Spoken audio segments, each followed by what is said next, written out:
రైతులు ఏ పల్లెని కదిలించినా కూడా యూరియా కష్టాలు వెంటాడుతున్నటువంటి క్రమం కనబడుతుంది. అలాగే కొన్ని చోట్లయితే రైతులపైన లాఠీ చార్జ్ చేస్తున్నటువంటి పరిస్థితి కనబడుతుంది. అలాగే ఇప్పుడు కరీంనగర్ జిల్లాలో యూరియా కొరత ఎలా ఉందో అనే అప్డేట్స్ అందించడానికి మా కరెస్పాండెంట్ వేణుగోపాలరావు సిద్ధంగా ఉన్నాడు. వేణుగోపాలరావు, చెప్పండి, కరీంనగర్ జిల్లా వ్యాప్తంగా యూరియా కష్టాలు ఎలా ఉన్నాయి?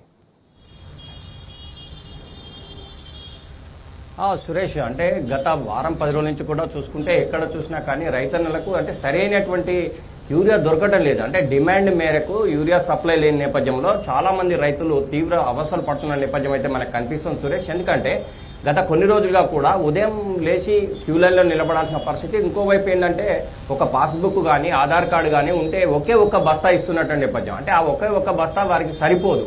ఇంకోవైపు ఏంటంటే ఉదయం నుంచి సాయంత్రం వరకు నిలబడ్డా కూడా మరి ఆ బస్తా వస్తుందో రాదో, వట్టి చేతులతో వెళ్లాల్సిన పరిస్థితి వస్తుందేమో అనేది కూడా భయాందోళనకు గురవుతున్న పరిస్థితి. ఇంకోవైపు ఏంటంటే గత వారం రోజుల నుంచి కూడా వర్షాలు సమృద్ధిగా పడుతూ ఉన్నాయి. ఇంకోటి ఏంటంటే ఇప్పుడున్న పరిస్థితులు ఈ వర్షాలకు నేపథ్యంలో యూరియా వేస్తేనే ఈ మొక్కలు ఎదుగుగా అంటే వచ్చే అవకాశం ఉంటుంది. ఇంకోటి ఏంటంటే పంటలు కూడా పెద్ద ఎత్తున పండే అవకాశం ఉంటుంది. ఒకవేళ సమయానుకూలంగా యూరియా వేయకపోతే మాత్రం ఈ తర్వాత యూరియా వేసినా కూడా అది వేస్ట్. ఇప్పుడు ఉన్నటువంటి పరిస్థితుల్లో దానికి సమయానుకూలంగా ఇప్పుడు మాత్రమే యూరియా అందించాల్సిన అవసరం ఉంటుంది. కానీ ప్రస్తుతం అయితే డిమాండ్ మేరకు యూరియా లేని నేపథ్యంలో రైతాంగం అంతా కూడా ఉదయం లేచింది మొదలు క్యూ లైన్లో నిలబడాల్సిన పరిస్థితి అయితే ఉంది. ఇంకోవైపు ఏంటంటే 24 గంటలు పనులు చేసుకోవాల్సిన పరిస్థితుల్లో ఈ క్యూ లైన్లో నిలబడడం ఒకే అయితే ఒకవేళ నిలబడ్డా కూడా ఒకే బస్తా ఇస్తూ ఉన్నారు. ఈ నేపథ్యంలో కూడా తమకు చాలా ఇబ్బంది అవుతుందని చెప్పి రైతులు ఆందోళన వ్యక్తం చేస్తున్న పరిస్థితి మనకు కనిపిస్తుంది. అంటే ఏదేమైనా కానీ ఇప్పటి వరకైతే ఉన్నటువంటి పరిస్థితుల్లో రైతాంగం అంతా కూడా అంటే క్యాజువల్గా ఇటు సహకార సంఘాల చుట్టూ ఇటు ఎరువులకు సంబంధించి యూరియాలకు సంబంధించి క్యూ లైన్లలో ఉండాల్సిన పరిస్థితి. అంటే కుటుంబంలో ఎవరైనా ఒకరు తప్పకుండా లైన్లో ఉండాల్సిన పరిస్థితి ఉంది. ఇంకోవైపు వచ్చినటువంటి స్టాక్ ఏదైతే ఉందో డిమాండ్ మేరకు లేని నేపథ్యంలో అంటే పెద్ద ఎత్తున రైతాంగం వస్తున్నారు, అక్కడ తక్కువ స్టాక్ వస్తుంది. దీంతో రైతులు కూడా కన్ఫ్యూజ్ అవుతూ ఉన్నారు. అంటే ఎవరికి వస్తుందో ఎవరికి రాదో, ముందస్తుగా వెళ్ళి ఆధార్ కార్డు కానీ పాస్బుక్ కానీ ఇచ్చి పేర్లు రాయించుకుంటే వాళ్ళకి మాత్రమే వస్తున్నటువంటి పరిస్థితి సురేష్.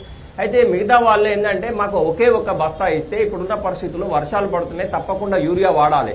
ఒకవేళ యూరియా వేయకుంటే మాత్రం రాబోయే రోజుల్లో పంట దిగుబడి చాలా తక్కువ వస్తుంది, నష్టపోతాం. కనుక యూరియా మాకు డిమాండ్ మేరకు కావాలి, కానీ ఈ ఒక్క బస్తాతో మేము ఏం చేసుకోవాలి అని చెప్పి కూడా రైతాంగం చాలా తీవ్ర నిరాశ నిస్పృహలకు గురవుతున్న పరిస్థితి అయితే మనకు కనిపిస్తుందని చెప్పొచ్చు.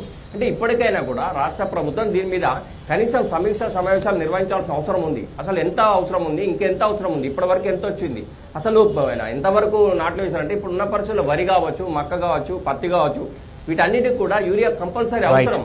కానీ ఇప్పుడున్న పరిస్థితుల్లో ఈ అంటే సమయానుకూలంగా వీరు కనుక యూరియా ఇవ్వకుంటే రాబోయే రోజుల్లో వీళ్ళకు పంట దిగుబడి రాదు, ఎందుకంటే తక్కువ వస్తుంది. ఈ నేపథ్యంలో రైతన్నలంతా కూడా చాలా నిరాశ నిస్పృహలు ఉన్నటువంటి పరిస్థితి కనిపిస్తుంది సురేష్. అంటే ఏదేమైనా ఇప్పటికైనా అంటే ఈ స్టాకుకు అంటే వారు ఎంతైతే నాట్లు వేశారో దానికి అనుగుణంగా యూరియా అందించాల్సిన అవసరం ఉంది. లేకుంటే ఉదయం వెళ్ళింది గుత్తా సాయంత్రం వరకు కూడా లైన్లలో నిలబడడం ఒక ఎత్తు అయితే, మరోవైపు వ్యవసాయ పనులు బంద్ చేసుకుని లైన్లో నిలబడాల్సిన పరిస్థితి వస్తుందని చెప్పి రైతులు ఆందోళన వ్యక్తం చేస్తూ ఉన్నారు. ఒకే బస్తా ఇస్తూ ఉన్నారు. 10-15 ఎకరాలు వేసాము, 5 ఎకరాలు వేసామని చెప్పి ఒక్కొక్క రైతులు చెప్తా ఉన్నారు. మా డిమాండ్ మేరకు మాకు యూరియా ఇస్తే మాకు ఈ కష్టాలు ఉండేవి కావు. కానీ ఈ లైన్లలో ఉండడము, ఇంకోవైపు వ్యవసాయ పనులు చేసుకోవడము, రోజంతా కూడా దీనికోసమే తిరగాల్సిన పరిస్థితి వచ్చిందని చెప్పి ప్రతి చోట రైతులైతే తీవ్ర ఆందోళన వ్యక్తం చేస్తున్న పరిస్థితి అయితే మనకు ప్రతి చోట కనిపిస్తుంది సురేష్. ఏదేమైనా కానీ రాష్ట్ర ప్రభుత్వం ఇప్పటికైనా దీని మీద సమీక్ష సమావేశం నిర్వహించి రైతులకు కావాల్సిన డిమాండ్ మేర యూరియా అందించాల్సిన అవసరం అయితే ఎంతైనా ఉందని చెప్పొచ్చు Suresh. Right, thank you Venugopal.